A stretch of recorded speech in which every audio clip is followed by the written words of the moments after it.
Hello friend, welcome to Atul Education. आज की video में हम लोग सीखेंगे किसी भी कॉम्पिटिटिव एग्जाम में मेरिट लिस्ट कैसे बनाया जाता है, क्या प्रोसेस रहता है कि कितने स्टूडेंट क्वालिफाइड हुए हैं, कितने स्टूडेंट नॉन क्वालिफाइड हुए हैं या अनक्वालिफाइड हुए हैं, कैसे डिसाइड किया जाता है। और साथ में हम लोग देखेंगे स्पेशली सेट के एग्जाम में या नेट के एग्जाम में कैसे डिसाइड किया जाता है। तो चलो हम लोग स्टार्ट करते हैं। जैसा कि आपको पता है, कोई भी कॉम्पिटिटिव एग्जाम रहता है, कॉम्पिटिटिव एग्जाम के लिए सबसे पहले क्या किया जाता है, एप्लीकेशन मांगा जाता है। कैंडिडेट क्या करते हैं, अप्लाई करते हैं। उसके अंदर जब आप एप्लीकेशन फिलअप करते हो, जैसे मान लेते हैं हम लोग को यहाँ पे टोटल 1 लाख कैंडिडेट ने क्या किया, अप्लाई किया। कितने कैंडिडेट ने अप्लाई किया, 1 लाख कैंडिडेट ने क्या किया, अप्लाई किया। जब आप एप्लीकेशन फिलअप करते हो, उसी समय आपको कुछ मिनिमम क्राइटेरिया रहता है। मिनिमम क्राइटेरिया, ये मिनिमम क्राइटेरिया क्या होता है, किसी पर्टिकुलर एग्जाम के अंदर आपको मिनिमम मार्क्स कितने लाने पड़ते हैं, उसको हम लोग मिनिमम क्राइटेरिया बोलते हैं। वो डिपेंड करता है, जब नोटिफिकेशन आपके पास आता है उसके अंदर मेंशन किया हुआ रहता है। जैसे फॉर एग्जांपल आपको किसी किसी एग्जाम में आपको 35% मिनिमम क्राइटेरिया रहता है, किसी किसी एग्जाम में आपको 40% मिनिमम क्राइटेरिया रहता है। तो आपको ये मिनिमम क्राइटेरिया के बेस पे हम लोग आगे का प्रोसेस स्टार्ट करते हैं कि कितने कैंडिडेट को एग्जाम में अप्लाई किए थे और कितने कैंडिडेट ने मिनिमम क्राइटेरिया को फुलफिल किए और उसमें से कितने लोग को मेरिट लिस्ट में, जो बोलते हैं ना, मेरिट लिस्ट के अंदर नाम कितने लोग का आएगा। चलो हम लोग देखते हैं कैसे कैलकुलेट करते हैं। फिर इसके बाद मैं सेपरेटली आपको बताऊंगा कि नेट सेट एग्जाम के लिए कैसे क्राइटेरिया रहता है। फॉर एग्जांपल कोई भी एक एग्जाम है, यहाँ पे कॉम्पिटिटिव एग्जाम कोई भी हम लोग ले लेते हैं। यहाँ पे बैंक का ले लो, एसएससी का ले लो या रेलवे का ले लो। यहाँ पे टोटल एप्लीकेशन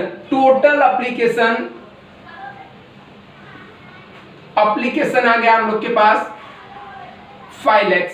मान लेते हैं कि टोटल एप्लीकेशन कितना है, 5 लाख आया।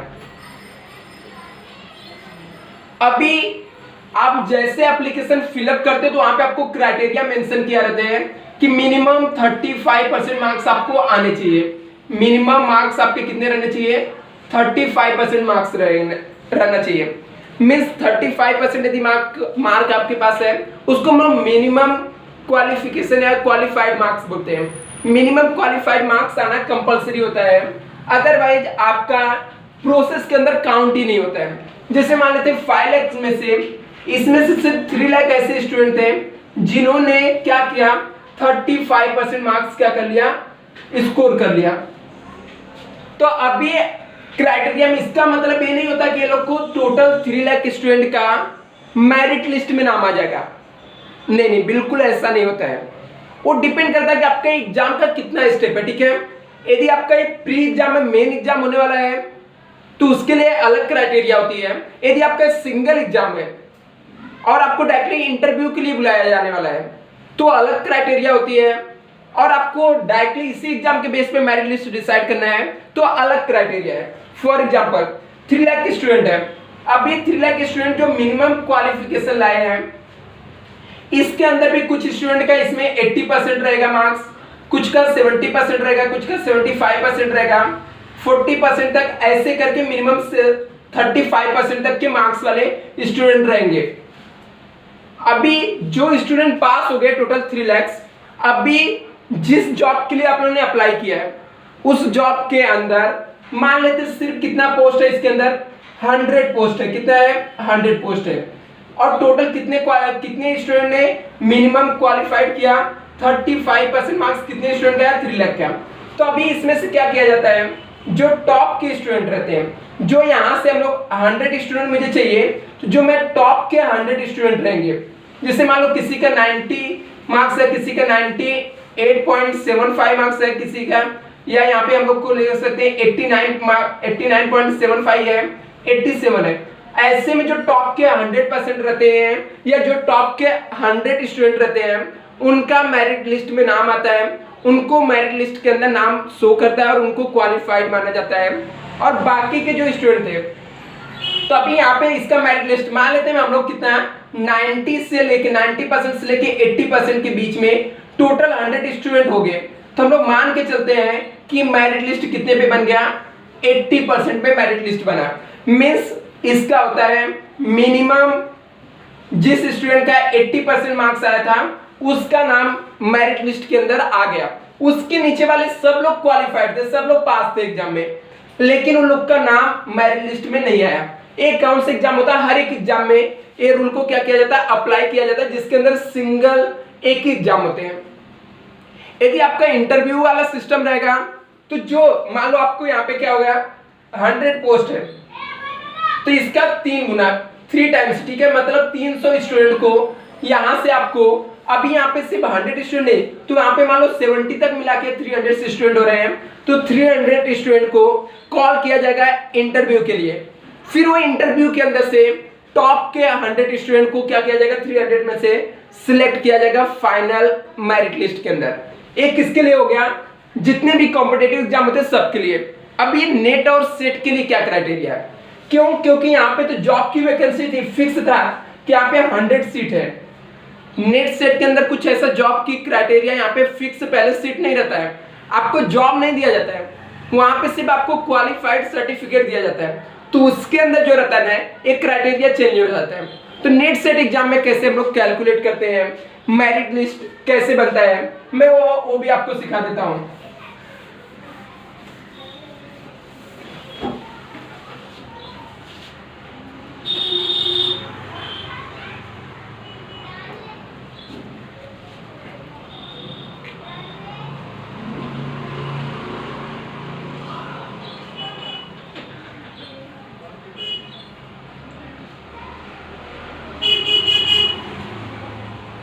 चलो अभी हम लोग देखते हैं कि कैसे हम लोग नेट सेट एग्जाम में आप लोग का मेरिट लिस्ट बनाया जाता है।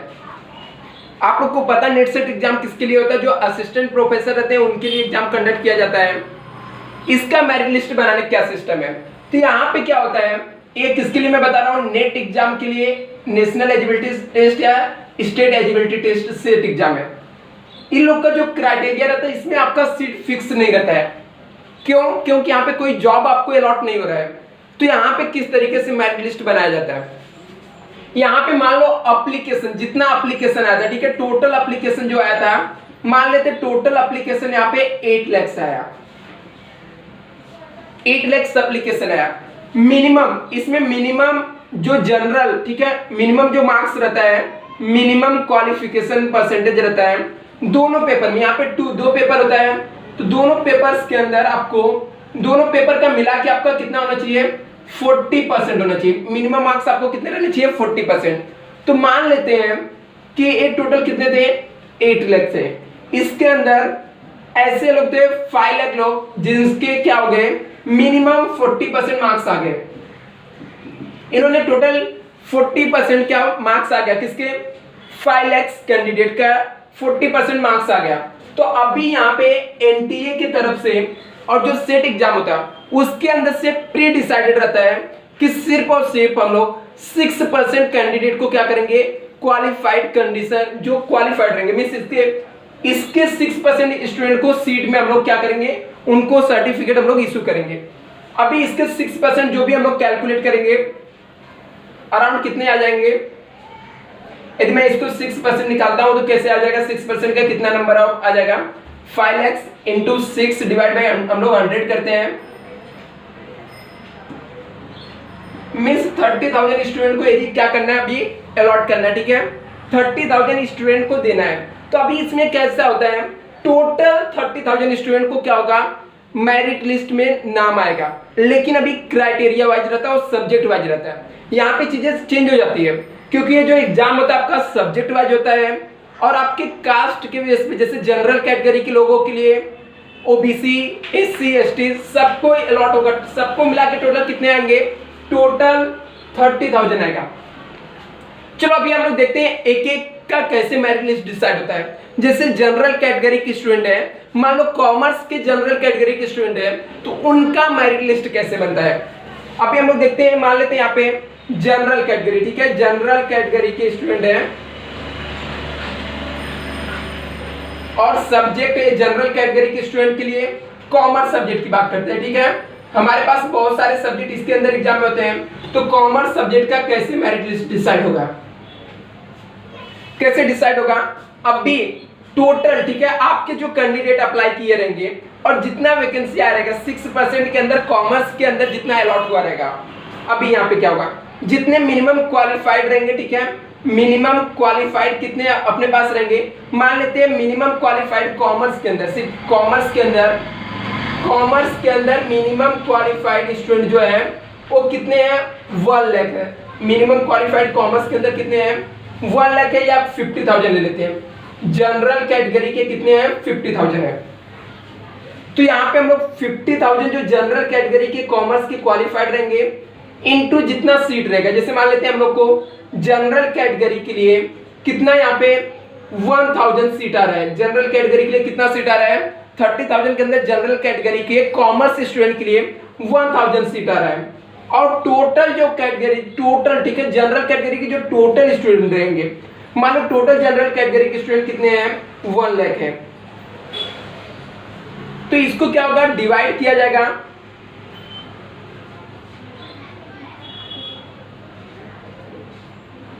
और इनटू कर दिया जाएगा। तो इस हिसाब से जो 500 कैंडिडेट रहेंगे, ठीक है, 500 जो मेरिट लिस्ट में जनरल कैटेगरी के जितने टोटल क्वालिफाइड स्टूडेंट रहेंगे, जनरल कैटेगरी के मान लेते हैं टोटल क्वालिफाइड स्टूडेंट यहाँ पे कितने, मैंने आपको बताया 50,000 थे, ठीक है, टोटल 50,000 थे। इसमें से जो टॉप के 500 रहेंगे, ठीक है, टॉप के 500 जो स्टूडेंट रहेंगे उनको क्या किया जाएगा, सेलेक्ट कर लिया जाएगा, उनको एज असिस्टेंट प्रोफेसर के तौर पे क्वालिफाइड माना जाएगा। तो इसी तरीके से हर एक सब्जेक्ट का क्या होता है, क्वालिफाइड और कितने मेरिट लिस्ट बनाया जाता है इस तरीके से। आई होप फ्रेंड आपको ये वीडियो पसंद आया रहेगा, तो वीडियो को लाइक, शेयर और सब्सक्राइब जरूर करना। Thank you so much.